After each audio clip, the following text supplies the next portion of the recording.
Have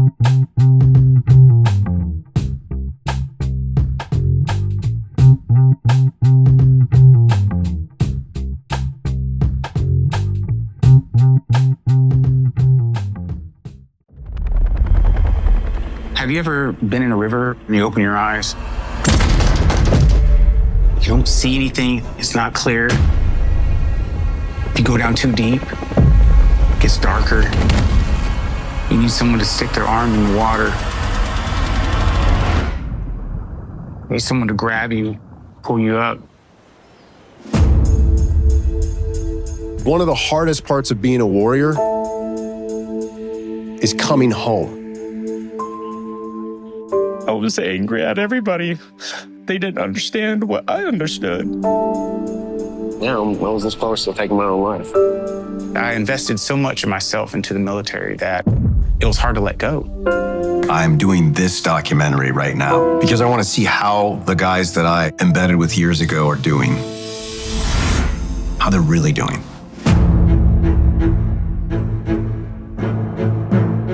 We are here. We are family. And we don't have to fight this fight alone. You spend so much time out here with them. You almost become brothers, so. If I fall down, I expect you to fight. My main purpose is to get my guys home safe. Being in the military, it's kind of an honor. Yeah, my country has problems, but it's still my country, you know, and I did a good job here. People need more of a reminder of what Memorial Day weekend is for. The amount of sacrifice I have asked my wife to make is kind of gut-wrenching, man. Your buddy who just took his own life. How do you tell his wife and his daughter, I'm so sorry? We all tried to help him, man. I've dealt with my ghost and I've It just inspires us to make good on the time we are given.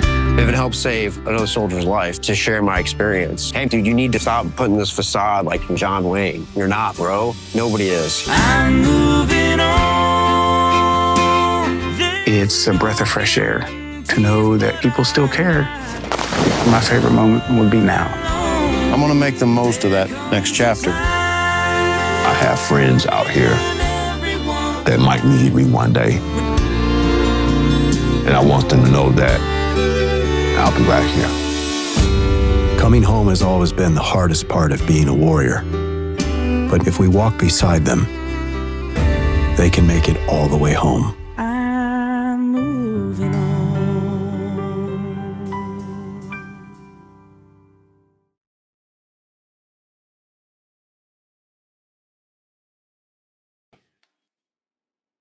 Hi. You've been busy. Doing a lot of these? Yeah, we just wrapped up one. We're sorry we're a few minutes late. Yeah. It happens. I'm kind of used to the drill at this point. I've been doing this a long time myself, but it's real nice to meet you. And I'm so glad for the opportunity of seeing Brothers After War. And I was trying to remember back if I had seen Brothers at War, and I looked through my notes. I don't think I did. So I don't know if people have to see them in order. You know, if they'll probably you could do a good job during this of recapping. So I'm kind of kidding about it. Yeah, Adam, I would say that people don't have to watch them in order. I mean, that was something that Gary said to me from the very beginning, is he wanted people to be able to come in and watch the film by itself. And quite honestly, in making the first film, we shot a couple 100 hours. I was over in Iraq for about 3 months. So there's a lot of great footage that never made the first film. And one of the gifts of that was when we looked back, I was able to share footage we shot from years ago that you didn't see in the first film.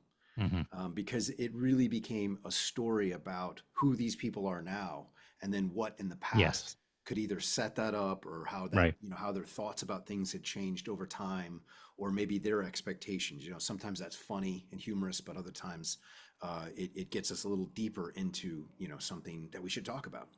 Absolutely. Yeah, I was reminded of the 7 Up series in the sense of how you're familiar, right, with the Love that series. Yeah, it's pretty powerful stuff. And I there's a lot of power in the passing of time and seeing how the time that these veterans spent, in service of our country and what that long-term effect has been, but how quickly talking about those events brings it all back. So, it becomes so all of a sudden, immediate and as though no time passed. It's amazing stuff there. I was inspired by the Seven Up series. It's a beautiful series, and Yeah. when you look at that series, if you look from 21, to 28, or to 21, if you look at 21 to 35, or 28 to 42, or 30, this was kind of the time span that we got to go into with our veterans, and it's a very dynamic time in your life, right? Right. Who are you at 19? Like my brother, where is he in his 30s? Yeah. What does he think and feel? How does going to war for 15 years impact that? How do all those experiences? He's a young, engaged guy at 19. He's got one combat deployment under his belt, and now 15 years later, where is he? He's a special operator, 9 deployments. Now he's got 4 kids at the beginning of the film with his second wife, and 5 at the end.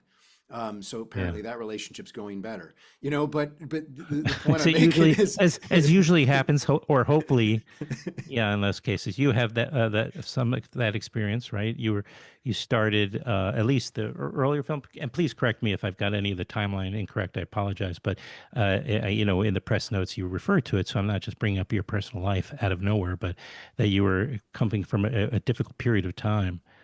Right, and was that at the making of Brothers at War? Yeah, Brothers at War was actually, obviously I was at war, Back in which was a little 2009. impactful. That was all kind of great. That was an incredible experience, and then going around the country sharing it with Gary and with our vets. But before the beginning of this film, I had a really intense 2-year international custody battle to be in the lives of my kids. And Gary was a good friend to me during that entire time period. I've continued to do workshops for our vets. And when that ended, when I got my kids back home, and even had my ex agree to come back here and let's so we raised those kids together, back and forth, 50-50. I was a little bit broken at the beginning of this film, and I wanted to go back to when my life last made sense. And I know it sounds a little ironic maybe, but that was when I was in Iraq telling these guys' story. It was when I was, talking with Gary and using the film to help other vets. And so I came to him and I said, I really want to, dive in and do a bunch of workshops and seminars. And so the Gary Sinise Foundation started sponsoring that. Yes. And then between the two of us, we started talking about revisiting these vets. And he said something to me in that meeting that I never forgot. He said, Jake, I think sometimes the way to heal a broken heart is to help someone else. Absolutely. Yeah. Great advice, Gary. Gary, I'll have to ask you to stop interrupting. I'm captivated by this discussion. It's wonderful. Yeah. Well, yeah. I mean, I was clear, Jake, and it's Rademacher, right? Rademacher. I think correct. you say the name in the film. So, and I just also want to mention that I think the original reason that you started the earlier film, again, that was back in 2009, Brothers at War, was because your 2 brothers, literal brothers, biological brothers, were deployed, right? And were in Iraq. Were they both in Iraq? They were both in Iraq. Okay. Yeah. So how did you, and then you decided to, as a filmmaker, embed yourself. And that in of itself is a whole episode, to talk about. I want to kind of try to keep track on the film, but maybe we can touch on it. But Gary, I want to bring Gary into it because he is the executive producer of Brothers After War, and also runs an organization called the Gary Sinise Foundation. And I want to know more about that, but maybe give a little bit of the origin story about Gary, how you ended up being part of Jake's storytelling. Jake's world. The Jake universe. Jake's universe, yes. Yeah. Lieutenant Dan says, it was destiny. I guess maybe it was destiny in some ways because I was doing a lot of work supporting our military and our veterans during the period that Jake was making the film.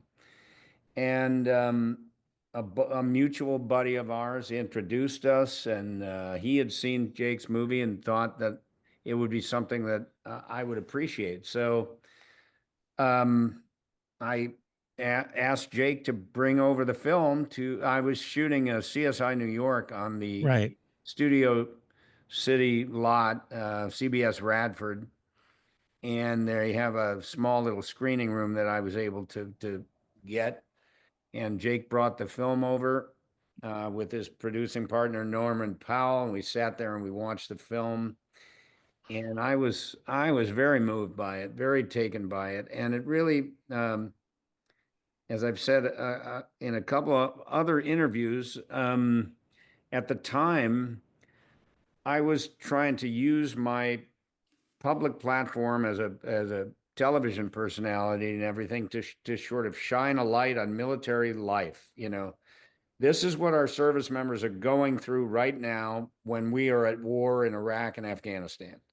These are the things they're going through. I would go to the war zones and see what was going on and talk to them and visit with them and try to help them through those experiences, and then come back and actually talk about it to the media and go on television and say, this is what I saw. We started a program called Operation Iraqi Children. We started that in 2004 after, I think it was my second trip to Iraq. I had visited some Iraqi schools, and I saw this goodwill between the soldiers and the students and the headmaster at the school, and they were very grateful to the American soldiers who were helping the school and kind of rebuilding things. And I wanted to kind of emphasize that and support it. So we started shipping school supplies over to the troops, and we created an entire program. And I got involved in so many different efforts where I was trying to, help our troops out, help our families out at home by, talking about what I'd seen and trying to help them through. And then along comes Brothers at War, this documentary that spoke very clearly, visually, so you could see the soldiers, you could see the families, you could see what they were going through, you could hear them talk, you could see all these different things, and there's nothing better, I kind of than theater or film to kind of show us our lives, Absolutely. It's a very honest portrayal of what was going on at the time. So I jumped on board as executive producer. Jake asked me to come on board, and I helped sponsor some screenings. And then we just started promoting it. And Jake was able to make a deal with Goldwyn. And Jake did a great job with the first film, because not only is it a good, well-made movie, and all of that, but to get the documentary into theaters, that kind of stuff is not easy. Right in 2025 or 20, or even 10 years ago, the uphill battle that is. Yeah, how many documentaries make it onto the big screen? Very, very few. And we had great success with Brothers at War, because it made it into the theaters. In some cities, it lasted for a little while because we put it into military communities, right? And word spread, and it caught on. Jake was able to get a DVD sale on it. He was able to get the documentary channel to put it on. I mean, we had a lot of great success with the first movie. And then as time went on, Jake started doing the workshops, and for many, many years, just going to military bases, showing the movie and doing the workshops. And then we started talking about what happened to all those folks in the movie. Where, what are they doing? Let's find out. And that's where Brothers After War came from. And as far as I know, I just want to make sure we mention right now that since you were talking about it, that Brothers After War is currently available on DVD. Again, step in here if I got my facts incorrect, but it's also available on demand at various on-demand platforms like Walmart, Amazon, and Apple TV. So you can watch it immediately after this. Download. Download it. Support the filmmaking. I mean, I'm just thinking it's so obvious, yet it's so much history of suppressing emotion in our military. I mean, that's a basic thing you have to do in order to just respond right? Without thinking and emotion. You have to kind of respond to the moment, so it's not helpful. However, these guys come home, and when I say guys, I mean everybody, and they, the best thing they can possibly do is to talk. It's what your workshops are about, right? Talking, expressing your feelings and emotions and the pain. It's the only way to get through it. You have to, to get on the other side is to go through it. And the film shows that very, so beautifully, That wasn't a question, but kind of just my response to having watched it. Very moving to see these guys talk about, have an obvious, have finally some sort of platform to talk about their feelings. And their experiences. So it's quite an incredible opportunity you give these people with all the work you're doing. Gary, what to just take a step back further though, because when did when did you initially become so compelled towards supporting our veterans and those in the military? Yeah, there's multiple seeds along the way, that were Okay. planted. Many things. Veterans in my own family. Okay. On my side of the family, my wife's side of the family, Vietnam veterans on her side of the family.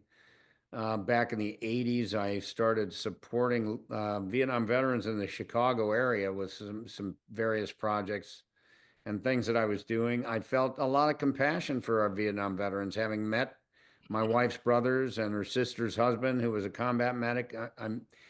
They were just, they were just a little bit older than I was. Combat operations in Vietnam ended in 1973, and that was my last year in high school. Mm-hmm. So these brothers of my wife, they were just a little bit older than me, and they were in the jungle while I was chasing girls around high school. And getting to know them was eye-opening. And I ended up having a lot of compassion for our Vietnam veterans. And I also felt a lot of guilt, I must admit, because I had been so kind of unaware as a kid as to what was really going on, even though it was on television every night. The casualty reports would come in every night, every week. We'd lose 500 to 1,000 people in Vietnam, and it was a terrible time. And then they would come home, and the nation was so torn up and divided that they would get crapped on, and it was bad. And I felt terrible about that. So I started supporting Vietnam veterans locally in the Chicago area. And then I played the Vietnam veteran in Forrest Gump in the 90s. Mm-hmm. And he was a wounded veteran, of course. So I started supporting the Disabled American Veterans Organization, getting very involved there. And then when there's a chapter in my book, Grateful American, called Turning Point. And that is the September 11th chapter, the chapter that talks about September 11th as a real turning point towards service for me. Mm-hmm. And how the 80s and 90s were simply seeds that were planted that grew into a much greater mission after we deployed to Iraq and Afghanistan. And people started getting hurt. People started getting killed.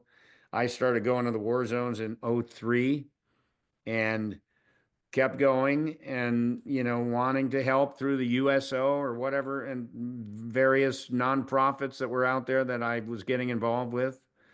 And, it all just snowballed, eventually snowballing into the creation of my own nonprofit, the Gary Sinise Foundation. Thank you for recapping that. That's a great timeline. And Jake, the suicide rate among veterans is still so high. I mean, even one is too high, of course. But I'm just wondering, do you feel like there's with the work you guys are doing specifically, do you feel like there is I don't know, some hope for how we can get that, help these folks, that are obviously in so much existential pain? Yeah, there is. I think As you see in the film, Joe opens up about a dark night of the soul, as do a couple of other vets. And I think what's important for people to realize is that these can be temporary experiences, but you do have to get to the underlying things that are stressing you out. You know, and if you don't, it'll keep coming back. Right. Yeah. You know, so Right. you know, one of the, you know, as you see in Brothers After War, at the very end, Joe talks about that he's gone and talked to a counselor. He's gotten some counseling about his anger. And, you know, I've watched him transform as a man over the years because he's actively kind of working on himself. He has the humility to say, hey, I want to be honest about this. I'm losing my temper too much. Maybe I'm still angry about something that happened overseas or the death of our brother. And he's taken it upon himself to work through that. And by working through those experiences, it's changed who he is. It's made him a better husband. It's made him a better father. It's made him a better brother. Right. And I think he's incredibly generous in the film and opens up for the first time about almost taking his own life. And he's doing that in case it helps another soldier. And what we've seen with the film is it's very typical after the film, say a screening, for veterans to come up to me and kind of say, I've been there too. I've felt that way as well. In fact, sometimes we've literally, Brothers After War, the first film has already done it, but Brothers After War, even before it was released, in some sneak previews with our seminars, we know we've already saved a life. Right. I read about that. It was nice. Yeah. Great. That's so important. I mean, it goes back to what you were saying earlier, coming out of a difficult family situation you were having some years back, and how your advice from Gary to help others can be very cathartic, very healing. And it's the same for these guys that are sharing their stories, which are so personal and may be very difficult for them to do. But when they see how they're helping others, that's got to be just immeasurably helpful. You know. Well, Adam, you're onto something there. It is a catharsis. Mm-hmm. And sometimes veterans will avoid that experience or shove it away deep down, and they think that's the right thing to do. And when you're in it's how they were trained, right? I mean, maybe less so in today's military. I don't know, but I would hope that I'm sorry to interrupt you, but I was just like, I would hope the military at least would see what's this, the problem with the amount of suicide and depression among veterans and do something. But go ahead. I apologize. Well, yeah, they were trained that way. And, I've been in combat myself. It's not the time to start talking about your feelings and whatnot, although feelings do come out oftentimes. But it's just the nature of it. It's a very complicated, very intense experience. But after the fact, it may even be anti-logical, but after the fact, the more you talk, the more you communicate, the less invasive those experiences are. And the ancient Greeks actually created theater for their warriors to try to explain to the rest of society what war was like and what coming home was like. And they used to say, when you're coming home, that's when the war started. And that message has not gotten out to the American warriors and their families. And I think that's one of the beautiful things of this film is those veterans are so generous, and they know the film is going to be seen by other veterans, and they know we're going to be compassionate and honest with their stories and present them as well-rounded folks. And so they go there, and they really go there into some of the darker parts of their experience as veterans and how they're trying to make sense of it.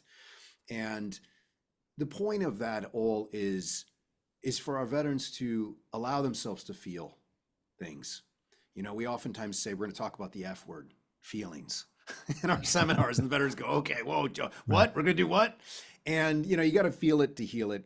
And I think the film does a great job. I mean, a lot of those guys get a bit emotional in some of the interviews. Sure. But that's a good thing. That's a good thing that they're actually opening up and talking about. And we wanted to give them a platform. We wanted to give them an opportunity to have that catharsis. And some of them reached out to me after I came and said, thank you for coming. It really helped to talk and to explore some of these moments again. And the gift of doing it on camera is they're allowing others who have experienced very similar things to feel those same feelings, to know they're not alone. And then our hope, and the reason we're really excited that it's in people's living rooms now, is you can watch that with your family. And we've seen the film's ability to open up conversations. We started these workshops because military couples came up to Gary and I in these military towns and said, we just had our first real conversation about his or her experience overseas. Mm-hmm. And so we're just excited that these films are available and people can watch them at home and have conversations and talk about how, it relates to their own life. And you don't have to start from Adam and Eve when somebody asks you, what's it like to be at war? What's it like to come home? You've got this film with 12 stories of 12 different veterans to provide context to the loved one or to the friend or the neighbor or the coworker to help them understand where you're coming from. Once again, the documentary is called Brothers After War, and it's easy to find. And it's directed by Jake Rademacher and executive produced by Norman Powell and the now disappeared Gary Sinise. I assume he had to go into another. I'm You're here. there. Oh, I'm sorry, Gary. I didn't mean to write you off so quickly. I just I just want to say, Gary, as we wind it down, though, I was going to object to your self-identification as a TV personality when you're like we're a theater innovator, one of our great American film actors, and okay, TV actor as well. But Thank you. I have many years of loving the theater and the Steppenwolf theater. It was obviously a huge thing back in its day. So that's where Jake and I first met, I guess. Jake remembers meeting me outside Steppenwolf Theater one time. It's true. It's true. Wow. I met you outside. I never had that. I met him outside of Steppenwolf Theater. I had actually was up. I had a call That's back amazing. for Billy Bibbit in One Flew Over the Cuckoo's Nest. I didn't get it, but I got a couple shots at the role. And, I was taking acting classes in Chicago. And obviously Gary's, a huge hero of anyone trying to start an acting career, especially in Chicago. And one of my buddies, we were in, Moscow Art Theater doing an intensive with them. And we saw Gary on the street. We came up to him and said hi. And we'd seen, him and he was very nice. He was very approachable, and so I never forgot about that. So it was very exciting to get to meet him in this capacity as a filmmaker. Yeah. And, he's very humble too in talking about what the foundation does, because, they have 32 programs, and it's been beautiful for me, who wants to help, to be able to just deep dive into my area, but to know that he's got programs for those that are left behind when someone died overseas. He's got programs for the guys that lost a couple limbs so that they can have a home and something closer to a life. And my job is to proactively get out there and tell the story of our veterans and get them talking and communicating, do an intensive with the seminars and the workshop, but also just to get that story out to the American people and have conversations like we're having with you right now about who I think you'd agree, we have these folks in our own family. We've been touched by the incredible sacrifice, the incredible journey of our veterans. And we just want to share the story of these people with everyone else. I would say, Adam, too, our focus in some ways with sponsoring Brothers After War through the Gary Sinise Foundation was more about the ongoing life of the movie that the movie will have over the next several years, right, with regards to mental wellness programs at the Gary Sinise Foundation and the workshops. We all, you always hope that, hey, we're going to have a great theatrical run and it's going to be celebrated here and there and all of that. But we looked at the long range possibilities for Brothers After War, because we have already had that with Brothers at War. And we've seen the impact that Brothers at War has had on so many people that Jake has gotten the movie in front of and done the workshops with and all of that, to sponsor it through a nonprofit, the Gary Sinise Foundation, we had, in order for us to do that, we had to see a long range mental wellness possibility for the movie, which we know we have here. This movie, I think, when people see it, the same thing will happen in the veteran community that Brothers at War has the effect of with the active duty community. It really gets people talking. It gets them examining what they're saying. It gets them talking about things that they haven't talked about, that they need to talk about, but they've suppressed. And we want to be, again, at the Gary Sinise Foundation, we want to be very, very proactive as much as possible with all of our programs, especially our mental wellness programs. And this goes into our relief and resiliency bucket at the Gary Sinise Foundation. That's where Brothers After War kind of fits. We're going to continue, as Jake said, we have 40 workshops just lined up for this year. That's a lot. Yeah. The American people are helping us do that, but by donating to the Gary Sinise Foundation so that we can send this movie out, send Jake out, send Jake's team out. Because at one point I made Jake go get some other people to help him so that we could expand this program, because Sure. Jake can't do it all by himself. Oh, I guess not. It seemed like he's pretty capable, but more help is necessary. People could start off anyway. Gary Sinise Foundation, of course, you can, I suppose, Google that. And the website for the film is brothersafterwar.com. And I'm sure everything that, if you're listening or what have you, if you are interested in sharing information about the film, you can start there, I'm assuming. And that will, provide at least a starting point for getting the film to somebody who might benefit from watching it. Hashtag Brothers After War. But thank you, Gary, and thank you, Jake. This is such an honor to talk to you both. Really appreciate your time today. Thanks so much, Adam. Thanks for having us on, Adam. It's been great. Anytime. Maybe in another 7 years, we'll see. You never know. The next iteration. All right, guys. Thanks again. I appreciate it. Yeah. Thank you. Take care. Take care, Jake. Too.